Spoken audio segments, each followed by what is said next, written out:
Welcome back, this is Luca, and if you follow this channel, you know that I've been shooting Sony for more than 2 years. If you're looking for your next Sony camera or your first Sony camera and you fall in the range between the $3,000 and the $5,000 or euros, this video is the right video for you, because in this video I want to help you decide which one of the three main cameras you find in this range among the A7 line, meaning the A7RV, the A7V, and the A7R6, is the right camera for you. Because I'm in the lucky condition of owning all three of these cameras. And while this video is not sponsored by Sony, as I purchased all these three cameras with my own hard-earned money, this video is brought to you by Zhiyun and their Zhiyun FIVERAY M60 Ultra RGB lights, which, by the way, are illuminating my background. You see them over there, and they're only at 10% of their maximum power, but we're going to discuss about those later in the video. Going back to the cameras, in this video, I will try to help you by splitting the conversation in three main sections, meaning the physical difference, the difference taking pictures, and the difference in video, and then I'll get to the conclusions, telling you which one is the right camera depending on your needs, where you are in your development, your budget, and so on. Now, if you're ready for that, 3, 2, 1, go. Let's start. From a physical standpoint, all three of these cameras look pretty much identical. If you're holding them in the hands, there are minor differences. The grip is ever so slightly different, but you won't be able to tell which camera you're holding unless you're doing some specific things. The most visible things from the outside are that the A7R6, the newest camera, has a button dedicated to illuminating the buttons on the back. That is useful for astrophotographers and stuff like that. And if you don't use it, there is an additional function button because you can customize it. It's not a deal breaker, the fact that the others don't have it, and it's not a reason why I would purchase the camera, but it's a difference that is there. The other difference is in the mode dial, because the A7V has a standard mode dial without a lock, and it's got three custom modes, like the A7RV, which has the lockable dial, while the A7R6 has only two custom mode in the lockable dial, but you also have an asterisk mode that opens up the possibility to store 10 more additional custom modes for each one of the shooting scenario, meaning photo, video, and slow and quick.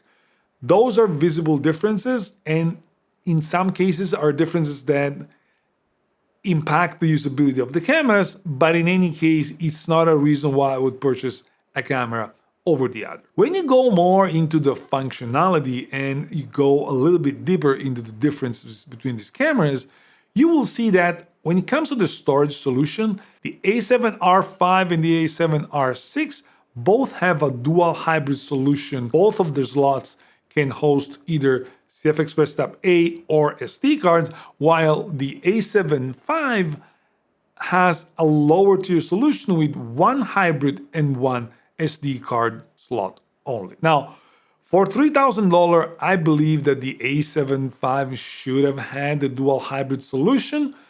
That being said, for me, it's not a deal breaker. The other visible difference that it's not visible from the outside is the viewfinder, because the viewfinder are very, very different between these three cameras. The A7V has a lower resolution viewfinder, while the A7RV has a much higher resolution viewfinder compared to the A7V. However, the A7R5s, while higher resolution, the moment you start focusing, the moment you start doing anything with the camera, drops the resolution down pretty dramatically, to the point where I personally prefer the experience that I get out of the A7V, because you don't have that ups and down that you see with the A7R5. The A7R6, on the other hand, has a high resolution, same resolution of the A7R5, but it doesn't have that up and down experience. It's always great. It's always maximum resolution, at least from what I can tell. Not only that, it's also a brighter viewfinder. The other meaningful differences between these three cameras is that both the A7V and the A7R5 share the old Z battery that you see in my hand, while the A7R6 has the brand new SA battery that you see in my hand. Now, what is the difference? The difference is the A7R5 has a decent battery life, actually a good battery life. The A7V with the same battery has a much better battery life compared to the A7R5, while the A7R6 has an outstanding battery life that I can't explain. I was shooting several situations where I was shooting 1,400, almost 2,000 shots, and I wasn't able to kill the battery with the A7R6. The worst that I got in one of these shooting scenarios with almost 1,800 shots, I got the camera to go to 40% of the battery life remaining. This means basically I couldn't kill the battery in one shooting ever since I purchased it. Now, the difference is you can find the old batteries at the cheaper price, and if you have other cameras, these are the same batteries that have been around for quite a lot. If you're purchasing the A7R6, you're purchasing a brand new battery system, which means you're gonna also have to invest on batteries, and you're not gonna find third-party batteries for a while. And these cost more than the Z battery. These cost 120 euros, I believe more than $100. So it's freaking expensive. However, given the performance, I can kind of justify that. And the new battery is probably the root cause for another small but annoying difference, and that is the A7R6 body is ever so slightly bigger than the A7V of the A7R5, which share the same body dimensions. And this means my cage that was working perfectly with both A7R5 and A7V doesn't work. It just doesn't fit for 1 or 2 millimeters with the A7R6. That is annoying. I believe they could have made it work. Anyways, once you're spending almost $5,000 on a camera, for 4,000 and something on a camera, buying a new cage shouldn't be a major concern. Now, before getting into the stills photography, let me introduce you to the Zhiyun FIVERAY M60 Ultra RGB video light. These RGB lights are made for filmmakers, photographers, and solo creators, and they combine a 60 watts high power output with a very compact, almost palm-sized design, providing professional studio lighting that you can bring pretty much everywhere. Despite the 60 watts, they also are relatively lightweight, and they have a very powerful 4500 milliamp hour battery on the inside, which is capable of powering each one of these lights for more than 30 minutes at its maximum power. They also feature high quality LED and a cooling system to help keeping the temperature down and making them easier to use for a longer period of time. Of course, the CRI is very high at more than 95, and the TLCI is more than 98, meaning accurate color reproduction, and they can be operated through a very intuitive color interface with basically an inch color screen that provides clear view of all the settings and 2 knobs that helps you operate the light. They can rotate or click, and the click enters the function, or it moves depending on which of the 2 knobs you're using. It makes substantial steps. Let's just say in the power you go from 20 to 40 to 80, while rotating the knob you have a more refined power determination, but that also works with the colors, that also works with all the other settings. The click has a more substantial difference from how it was before, while rotating the knob gets you more granularity. Besides being operated manually on the light, you can also operate these lights from the ZY Vega app that Zhiyun have developed. And also, if you have more than one, you can also operate these lights in a master-slave way. And it's super, super easy to operate because you just long press the knob on the right that gets to the setup menu. You just click on the setup menu, and on one you select the slave function, on the other one you select the master, and from that moment whatever you do on the master is gonna be mirrored on the slave.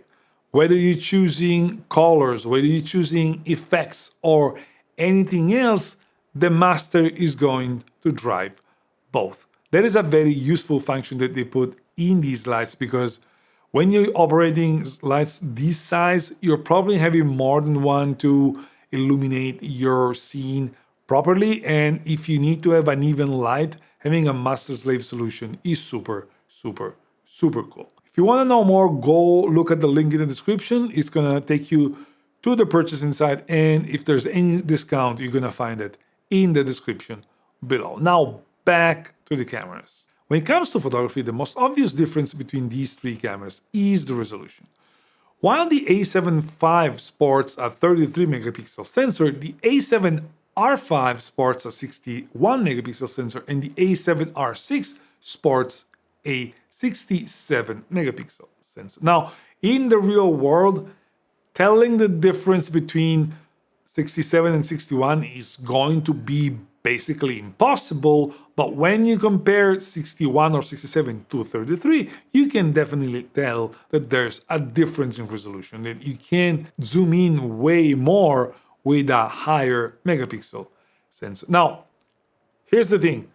99% of us, 99% of the time, don't need more than 33 megapixels. So going higher than that, it's a solution that is going to impact your storage, is going to impact how many pictures you can take with the same card, and it's going to impact your long-term storage usage, because storing those raw files is going to be an investment. So don't just get hung up on the resolution. Again, think about whether you need that resolution or you don't. And speaking of resolution, there's one thing that the A7RV has that the A7R6, which is newer, doesn't have. And it's something that I like a lot and I miss on the A7R6. And that is the possibility of shooting lower resolution RAW files. With the A7RV, you can get to a very low 15 megapixel RAW that I never use, but also a 26 megapixel RAW, which is the same resolution that you get if you use the APC mode. This means if you don't need all the resolution all the time, you can absolutely narrow it down, go to 26, you're gonna get great files and you're not gonna burn storage like you do with the A7R6, which has more megapixel, and it doesn't get you, at least now, the possibility of using smaller RAW files, unless you're using the APS-C mode. And speaking of image quality, the image quality you get out of these cameras, all of them, is just spectacular. I run a very non-scientific test when it comes to dynamic range, underexposing by 3-stop and overexposing by 3 stops, trying to see if there was any difference in the amount of shadow you can recover, the amount of highlights you can recover. In theory, there should be differences between these sensors when it comes to the dynamic range, but in reality, when you're looking at a real picture, you don't see that much of a difference. At the end of the day, you're gonna get basically the same result. You're gonna get basically the same dynamic range with all these sensors without differences that you can tell apart. And that is good. Don't take it as a bad way, because the A7RV had a great sensor when it was launched, and that sensor still remains great today. The A7R6 and the A7V gets us faster sensor that don't compromise with dynamic range, which it's an achievement on its own, because other cameras had to deal with a lower dynamic range when they were going for stacked or semi-stacked sensor. And speaking of stacked and semi-stacked, this is the architecture that the newer cameras bring to the table, because the A7RV has a regular conventional CMOS sensor, while the A7V has a partially stacked sensor and the A7R6 has a fully stacked sensor. But what does that mean? Why having a partially stacked sensor or a fully stacked sensor make the difference when it comes to photography? The answer is pretty simple. With the A7V and the A7R6, you can now use the electronic shutter. The electronic shutter on the A7R5 was unusable, completely unusable. And you're seeing it on the screen right now, the difference between the three. It's like a fantasy movie compared to the realistic movie that you see with the A7R6 and the A7V. Now, this opens up a lot of possibilities because the A7R5 was limited to 10 frames per second in mechanical shutter. If you were going with the electronic shutter, you actually had slower frames per second when it came to burst shooting. And even with the mechanical shutter, 10 frames per second forced you into a lower bit raw files. You were going from 14 bits to 12 bits if you wanted to shoot at 10 frames per second. So basically, if you wanted the maximum image quality, you had to stop at 7 frames per second. Now, this doesn't mean you can't use the camera for fast-moving subject or like wildlife or sports, but you need to be aware of its limitation. On the other hand, the A7V and the A7R6 gets you 30 frames per second in electronic shutter at the maximum bit depth without losing anything. You may lose a little bit of dynamic range when you're shooting electronic shutter compared to mechanical shutter, but it's not something you're gonna be able to see that easily.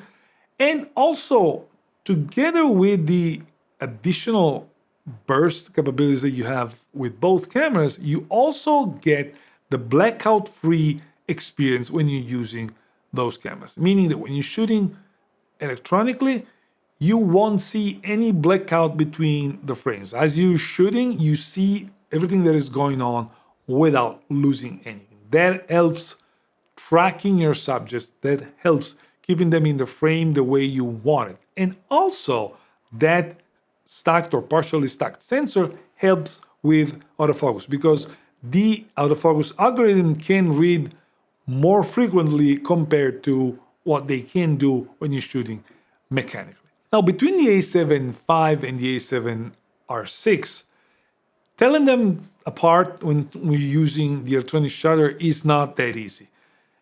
In theory, the A7R6 should have a slightly faster readout, but in the real world, you won't be able to tell the difference that much. Maybe if you're looking for it, maybe if you're looking for something specific, you can find small differences, but in the end, the superpower of the A7R6 is that despite having double the resolution, double the megapixel count of the A7V, it gets you a slightly faster readout without compromising anything. And that in and on itself is already an incredible achievement. And when it comes to video, the architecture of the new sensors in the newer cameras, meaning the A7V and the A7R6 with their partially stacked and fully stacked sensor, also helps a lot. But don't get yourself fooled. I've used the A7RV as my main video camera for ever since I purchased it. So for in these 2 years, basically 1 year and a half, ever since I purchased the A7RV until I got the A7V, the A7RV was my main video camera, and I could run this YouTube channel without any problem. I could deliver professional video without any specific problem. That being said, however, once you start digging into the differences between the A7R5, the A7V, and the A7R6, you will see that there's some specific differences where it's worth thinking about the newer cameras. Now, besides the 8K that I don't consider as a feature because I don't use it at all and I don't know how many people use it, but the A7R5 and the A7R6 have that feature, the A7V does not. Where you see the majority of the difference is in the more used formats like 4K and similar. Because in 4K, the A7R5 is limited to 4K 60 frames per second with a very small crop, while the A7V shows 4K up to 60p without no crop as long as you activate the angle of view priority, and it also has 4K 120 that is cropped in the APS-C or Super 35mm mode, while the A7R6 has up to 4K 120, where the 4K 120 has a very small crop. So you have differences there that are important or not depending on what you do. While I don't use 4K 120 all that much, when I shoot wildlife, I like having 4K 120, and I don't mind having that in APS-C mode, because sometimes you just need to have more reach. But also when you shoot in video, you need a little bit more of wiggle room. So having the full frame option that I have on the A7R6, the almost full frame option that you have on the A7R6, sorry, it's confusing with these names. It's an added bonus.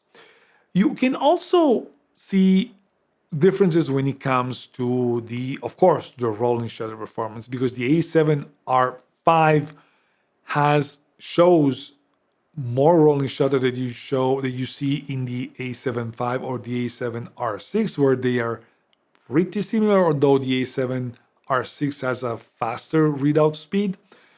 The other difference is that while the A7R5, its 4K is line skipped, with the A7R6 you get it oversampled from the 5K, and with the A7V you get the 4K oversampled from the 7K. So this means that in theory the A7V should get you the crisper 4K file between the three, followed by the A7R6, followed by the A7V. Now, this doesn't mean that the A7R5 is unusable when it comes to the 4K, because personally I've run this channel for more than a year with that camera, and I'm sure you've never watched the footage and said, oh, that is landscaped. I can totally tell it's landscaped. Unless you compare them side by side, unless you pixel peep, you are not going to see those differences. Another important difference between these three cameras is that while the A7R5 has a regular base ISO, the A7V and the A7R6 have dual base ISO. Dual base ISO means that you have two different ISO where the sensor is at its cleanest. The signal to noise ratio is at its best. With the A7V, that dual base ISO is set at 800 with the base ISO, and the second base is at 8000. While with the A7R6, you have 800 again and 5000 as the maximum, the second base ISO.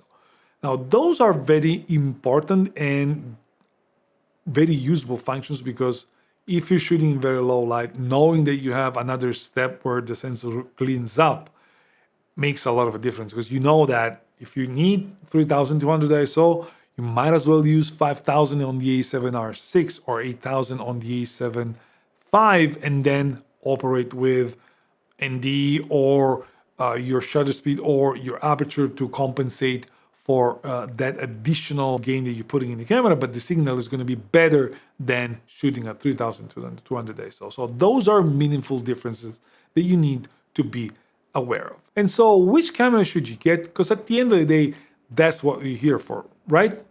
Now, if money is no object, the obvious choice is the Sony A7R6, because for the first time, an A7R is the better photo camera and the better video camera without any asterisk. Since money are an important part of the decision making, the decision is not that easy. And so, for example, if you're on a budget and you're mainly a photographer, a studio photographer, an event photographer, a landscape photographer, in my opinion, the best option that you have right now is the Sony A7RV, because you're getting a great deal. I bet you're saving between $1,000 and $2,000 on an A7RV new compared to the A7R6. And if you're looking at the used market, the prices for the A7R5 are going down dramatically. You can snatch a mint A7R5 for around between $2,000 $2,500. That's really, really crazy. And if you don't need to shoot super fast, if you don't need to use the electronic shutter, you don't need the silent mode, this is by far the best option because you get the resolution, you get the flexibility of shooting at a low resolution when you don't need it, and you get also a good video camera because the fact that the other are better when it comes to video doesn't make the A7R5 a terrible video camera at all. On the other hand, if you're doing a lot of hybrid stuff, you're doing photos and videos, you're mixing both, you need the flexibility, and you don't need the high megapixel count, but you may need shooting with electronic shutter, or you may need having a camera that has a better readout because you're doing a lot of fast moving while recording video, then the A7V for below $3,000 is probably the best camera that you can get because it uses the same old batteries, so you're not building your kit from the ground up. It uses the same cage, the same thing, but it makes a better use of the battery power, for example. And it gets you great image quality in stills, great image quality in video, flexibility. You can use the electronic viewfinder, you can use the electronic shutter, you can shoot 30 frames per second, you have the blackout free, you get everything you can possibly ask at less than $3,000. And so at the end of the day, who should get the A7R6? Because if those two cameras are great options, why should you spend more to get the A7R6?